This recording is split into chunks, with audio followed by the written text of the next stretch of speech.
এই একাদশীর সকালটা না হয় ফুলের মতোই সুন্দর হোক। রাধে এভরিওয়ান, সুপ্রভাত সকলকে। তো কেমন আছো তোমরা সবাই? আর আজকে হচ্ছে একাদশী। আজকে একাদশীটা হচ্ছে স্পেশাল একটা একাদশী, মানে আজকে হচ্ছে নির্জলা একাদশী বা ভীম একাদশী।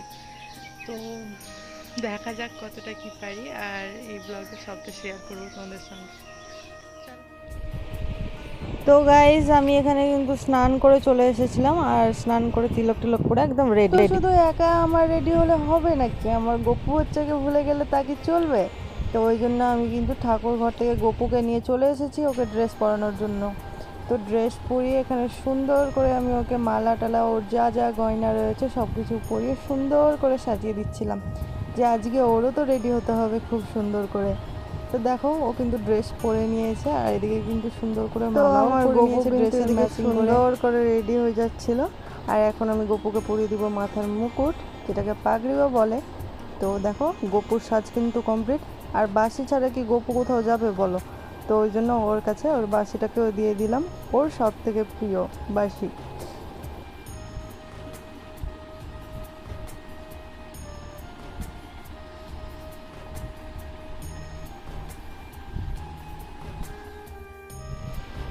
গোপুর আর আমার সাজ কিন্তু কমপ্লিট, আর আমাদের দুজনকে কিন্তু কেমন লাগছে বলতে ভুলো না একেবারেই। তো কমেন্টে লিখে দাও তাড়াতাড়ি।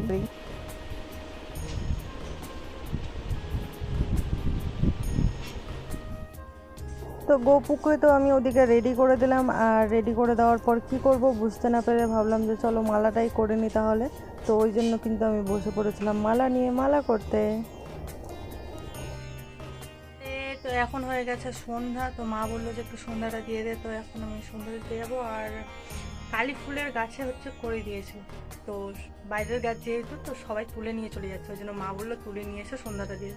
তো চলো সন্ধ্যাটা দিয়ে দিই। তো আগে ঘটিতে করে জলটা নিয়ে বাইরে জলটা ছিটিয়ে আসি, তারপর সন্ধ্যাটা দিয়ে আবার ফিরে আসি। তো প্রদীপটা জ্বালিয়ে নিলাম, এখন ধূপকাঠিগুলোকেও জ্বালিয়ে নিচ্ছি।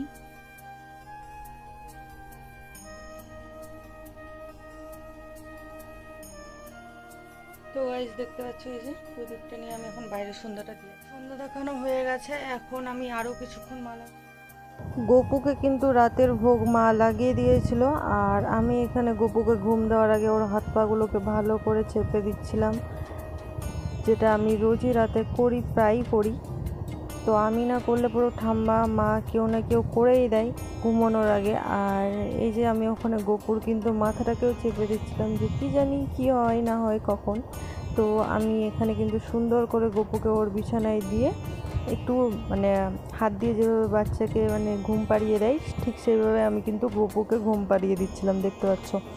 গোপুকে ঘুম দেওয়ার পরে ভাবলাম যে চলো আমি কিছুক্ষণ গীতা পড়ে নিই। তো আমি গীতা পড়তে বসে পড়েছিলাম কিন্তু। তো এটা ছিল গীতার 6ষ্ঠ অধ্যায়, মানে ধ্যান যোগের 16 নম্বর শ্লোক। হচ্ছে যে আজকের একাদশী মানে নির্জলা একাদশীর কথা শোনাচ্ছে, তো চলো বাইরে গিয়ে সেই কথাটাই শুনি, ভাগবতটাই শুনি। চলো। বিশেষত কলিযুগে ধনসম্পদ দানের মাধ্যমে সদ্গতি বা শাস্ত্রে সংস্কারের মাধ্যমে যথার্থ কল্যাণ লাভ হয় না। কলিযুগে দ্রব্য সুখী নেই, কলিযুগে শাস্ত্র সংস্কারের বিশুদ্ধ হয় না, তাই বৈদিক ধর্ম কখনো সুসম্পন্ন হতে পারে না। এই ভীমসেন, তোমাকে বহু কথা বলার আর প্রয়োজন কি? তুমি উভয় পক্ষের একাদশীতে ভোজন করবে না। যদি তাতে অসমর্থ হও, তবে চৈত্র মাসের শুক্ল পক্ষের একাদশী অবশ্যই নির্জলা উপবাস করবে। এই একাদশী ব্রত ধন ধান্য ও পুণ্য দায়ী ব্রহ্মদূতগণ এই ব্রত পালনকারীকে মৃত্যুর পরও স্পর্শ করতে পারে না। পক্ষান্তরে তো মন্দিরে কিন্তু শোনাচ্ছিল ভীম একাদশীর যে কথা, সেই ব্রত কথা শোনাচ্ছিল, আর আমরা সবাই বাইরে দাঁড়িয়ে ব্রত কথা শুনে নিয়ে কিন্তু আবারও আমি এবং বাবা দুজনেই স্নান করে আসি। নির্জলা একাদশীর পালন কিন্তু সূর্য ওঠার আগেই করতে হয়, তো ওই জন্য আমি তোমাদেরকে ঘুরে ঘুরে আকাশটা দেখাচ্ছিলাম যে সূর্য তখনও উঠেনি।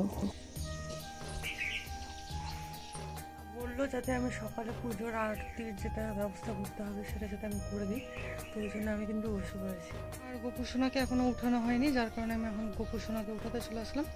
চলো এটা শেষ করে পূজা করে তারপর তোমাদের সামনে আবার আসি।